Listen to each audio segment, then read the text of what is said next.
নমস্কার, বিলেতিনের তরফ থেকে আপনাদের সবাইকে অনেক অনেক স্বাগত জানাই। চলে এলাম প্রতিদিনের মতো আবার আজকে আপনাদের সামনে। আজকে একটা সম্পূর্ণ নিরামিষ রান্না নিয়ে চলে এসেছি। তো আজকে দেখুন, এই যে গাঁটি কচু নিয়েছি, গাঁটি কচু নিরামিষ দম করব।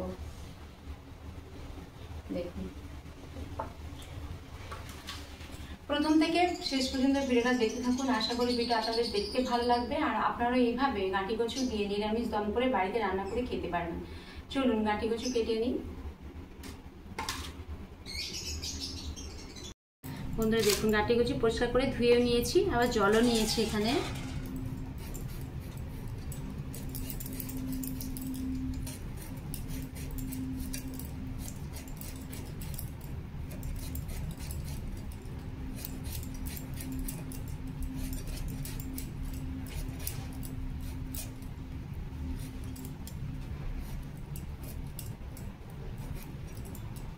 মাঝখান থেকে কেটে নেব। দেখুন এরকম সাইজ থাকবে। জলে ফেলে দিলাম।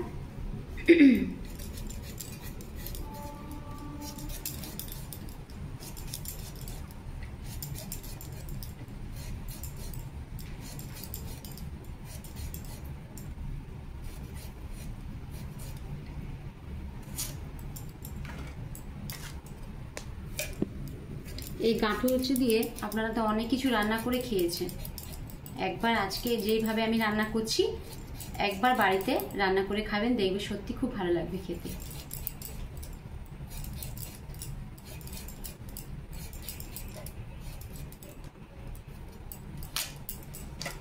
এইভাবে সব কচুগুলো আমি কেটে নেব।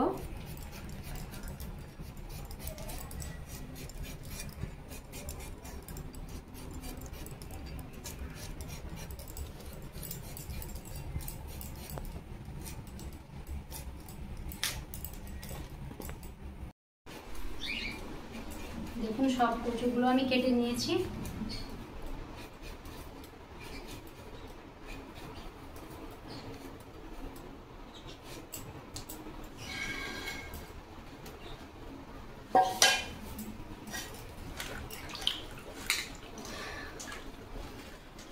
পরিষ্কার করে ধুয়ে নিয়েছিলাম আগে। দেখুন জলটাও দেখুন কেমন বেরিয়েছে।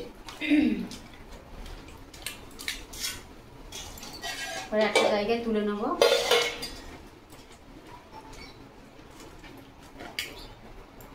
অনেকেই গলা চুলকানোর ভয়ে গাঁটি কচু খাওয়া কিন্তু ভুলে গেছে, কিন্তু কচু খেতে খুব ভালো লাগে আর সবাই খেতেও ভালোবাসে। তো আজকে যেইভাবে আমি রান্না করব, দেখুন টিপসগুলো আপনারা ফলো করবেন, গলাও চুলকবে না। জল থেকে আমি তুলে নিয়েছি।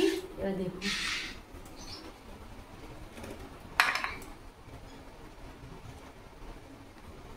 লবণ দিয়ে দেব।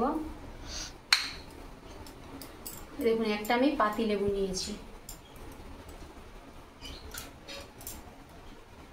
হাফ নিয়েছি। পাতি লেবুটা চুবড়ে নেব।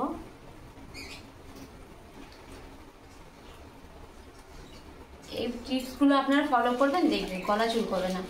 এটা এবার আমি ঢেকে রাখবো 10 মিনিট। পরে দেখবেন একটা ঠিক লালা লালা ভাব টাইপের জল ওটা বেরিয়ে যাবে। লবণ আর পাতিলেবু মাখিয়ে নিয়েছি। এবার এটাকে ঢেকে রাখবো 10 মিনিট। 10 মিনিট হয়ে গেছে, চলে এসেছি আবার আপনাদের সামনে। দেখুন কড়াতে কচুগুলো নিয়ে নিচ্ছি, সেদ্ধ করব। আমি কতটা জল বেরিয়েছে আপনাদের আমি দেখাবো।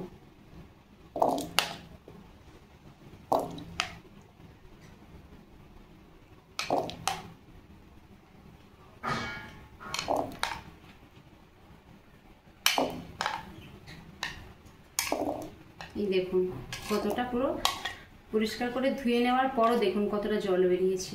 সাদা ঠিক যেমন ঠিক লালা হয় না, মানে ঠিক হরহরে দেখুন জলটা বেরিয়েছে। এই জলটা কিন্তু ভালোভাবে বেরিয়েছে বলে চুলকাবে না। তো যাদের প্রবলেম আছে, অনেক সময় অনেক রকম ঔষধিও খেতে না বলে, তারাও খেতে পারে। দেখুন এবার কড়াতে জল দিয়ে দেবো। জল দিয়ে আর একটু ভালো করে ধুয়ে নেব।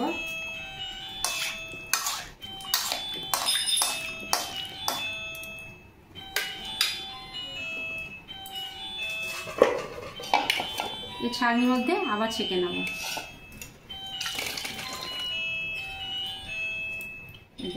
পুরো পরিষ্কার হয়ে গেছে, ফ্রেশ হয়ে গেছে একদম।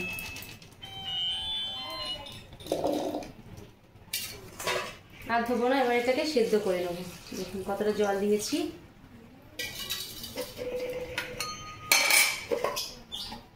লবণ দিয়ে দেবো খুব সামান্য, পাতিলেবু আর লবণ দিয়ে মাখিয়েছিলাম, খুব সামান্য লবণ দিচ্ছি। আর হলুদ গুঁড়ো দেবো। গাঁটি কচু নিরামিষ রান্না করব, তার উপকরণগুলো দেখুন। টমেটো একটু পেস্ট করে নিয়েছি, বেসন নিয়েছি, আদা বাটা নিয়েছি, সর্ষে আর পোস্ত বাটা আছে এখানে। আর এখানে আছে হলুদ গুঁড়ো, লঙ্কা গুঁড়ো আছে, লবণ নিয়েছি, গরম মশলা গুঁড়ো আছে, আর এখানে গোটা জিরে, শুকনো লঙ্কা আর সর্ষের তেল আছে। আমি গরম মশলা বাড়িতে গুঁড়ো করেছি, আপনাদের আমি দেখাবো। এখানে আছে গোলমরিচ আছে, আর শুকনো লঙ্কা আছে, ধনে আছে, গোটা জিরে আছে, আর ওই এলাচ, দারুচিনি আছে, লবঙ্গ আছে। আমি বাড়িতে যে গরম মশলাটা তৈরি করি, একদিন পুরো সব কিছু দিয়ে ভেজে আপনাদের আমি গরম মশলা গুঁড়ো কীভাবে বাড়িতে তৈরি করা হয় ওটা দেখাবো আপনাদেরকে। দেখুন উনুনে কড়া বসিয়ে দিয়েছি, তার মধ্যে যে কচু আছে, লবণ হলুদ দিয়েছি, ঢেকে দেবো।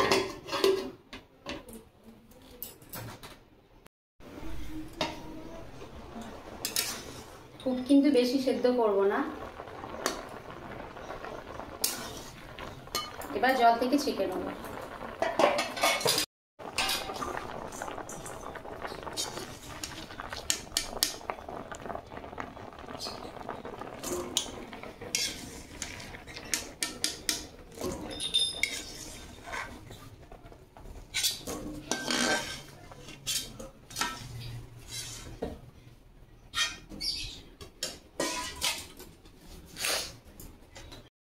জলটা ঝরে গেছে, একটা জায়গায় কচু তুলে নেব।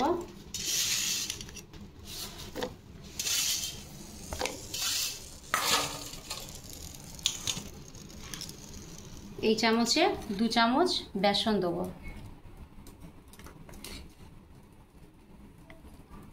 বেসন দিয়ে দিয়েছি।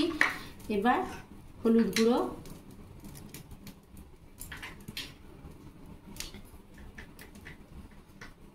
লঙ্কা গুঁড়ো দেবো, দিয়ে এবার ভালো করে মেখে নেব। আমি কিন্তু এখানে জল দেবো না।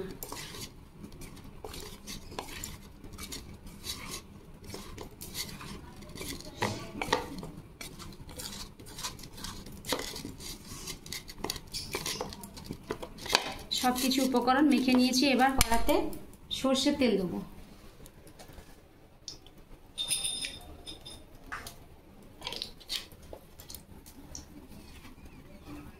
দেখুন গায়ে কত সুন্দর করে মাখানো হয়ে গেছে।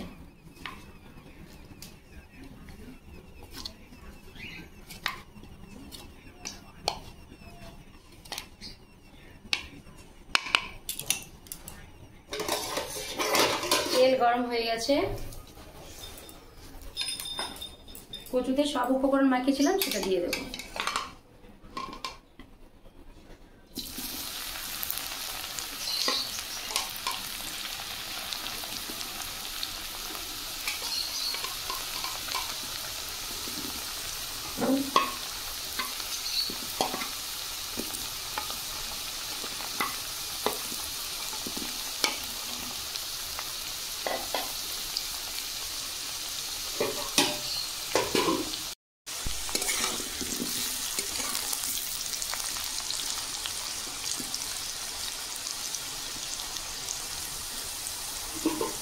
আমি ঢাকা দিয়ে দিয়ে কচু ভাজবো, তাহলে খুব তাড়াতাড়ি সেদ্ধ হয়ে যাবে।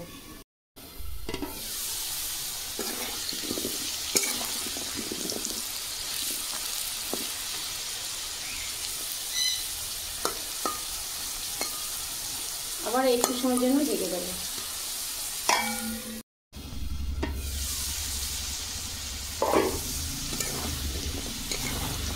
দেখুন গাটি কচু ভাজা হয়ে গেছে, তুলে নেবো। সেদ্ধ হয়ে গেছে।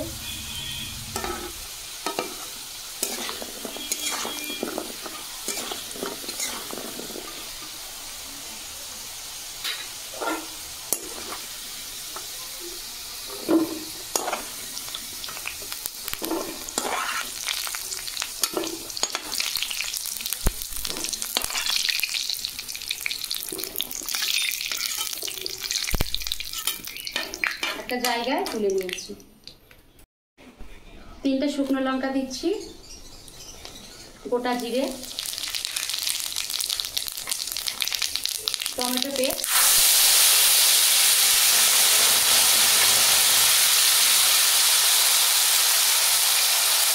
খুব সামান্য পরিমাণ লবণ দিচ্ছি,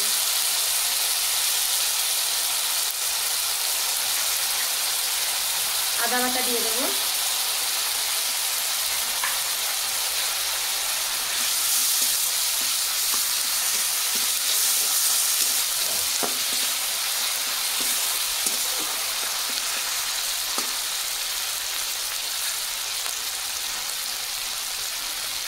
লঙ্কা গুঁড়ো 1 চামচ দিয়ে দিচ্ছি, হলুদ গুঁড়ো 1/2 চামচ,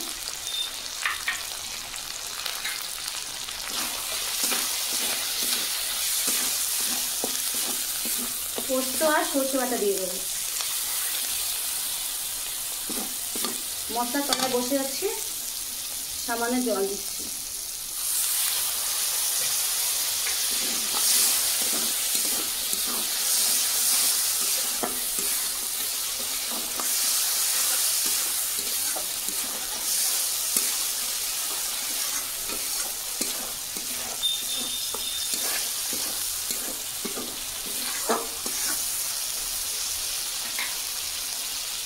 গরম মশলা গুঁড়ো দিয়ে দেবো, 1/2 চামচ দিচ্ছি।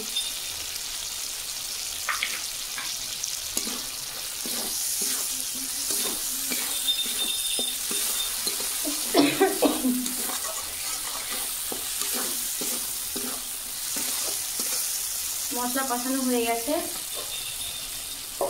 ভেজে রাখা কাটি কচু দিয়ে দেবো।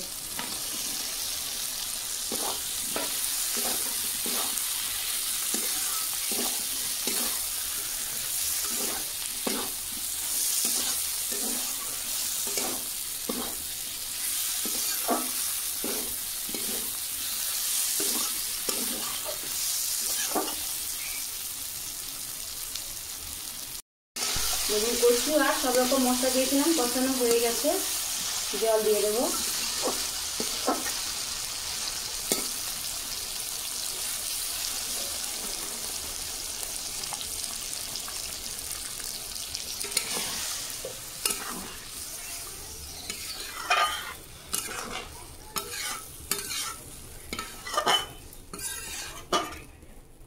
আর একটু মনে হচ্ছে জল দিতে হবে।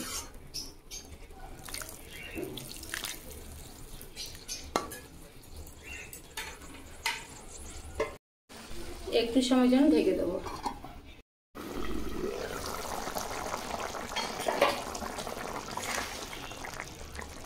দেখি কচু সেদ্ধ হয়েছে, এই দেখুন সেদ্ধ হয়েছে প্রায়।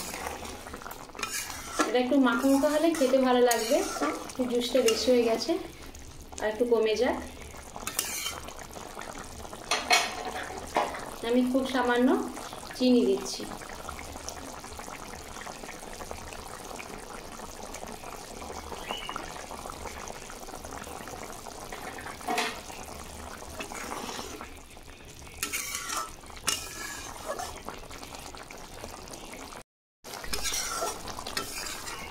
দেখুন প্রায় মাখো মাখো হয়ে আসছে। নামানোর আগে খুব সামান্য ঘি দিচ্ছি।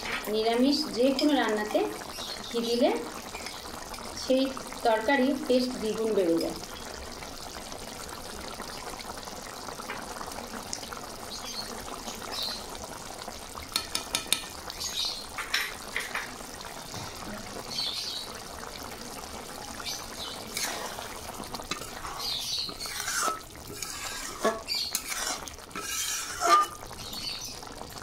এবার একটা জায়গায় ঢেলে নেব। দেখুন একটা জায়গায় ঢেলে নেব।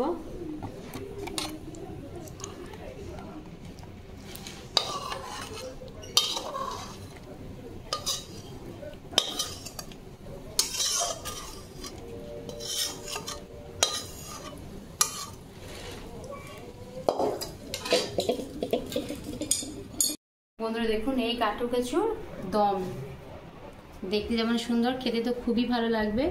আপনারা যে কোনো নিরামিষ দিয়ে রান্না করে খেতে পারবেন। এই দুপুরবেলা একদম জমে যাবে নিরামিষ দিন, বিশেষ করে শনিবার যারা নিরামিষই করে, যেমন আমাদের শনিবার নিরামিষই হয়, তো আমরা নিরামিষই এইভাবে রান্না করি, তাই সত্যি খুব ভালো লাগবে খেতে। আমি এর থেকে আরও ভালো ভালো রান্না আপনাদের আমি করে দেখাবো। ভিডিও যদি ভালো লেগে থাকে লাইক, কমেন্ট, সাবস্ক্রাইব করবেন, পাশে বেল আইকন আছে প্রেস করবেন। আমি যা যা সর্বপ্রথম রান্না করব আপনাদের কাছে পৌঁছে যাবে। সবাই ভালো থাকবেন, সুস্থ থাকবেন। পরে ভিডিওতে দেখা হচ্ছে। নমস্কার।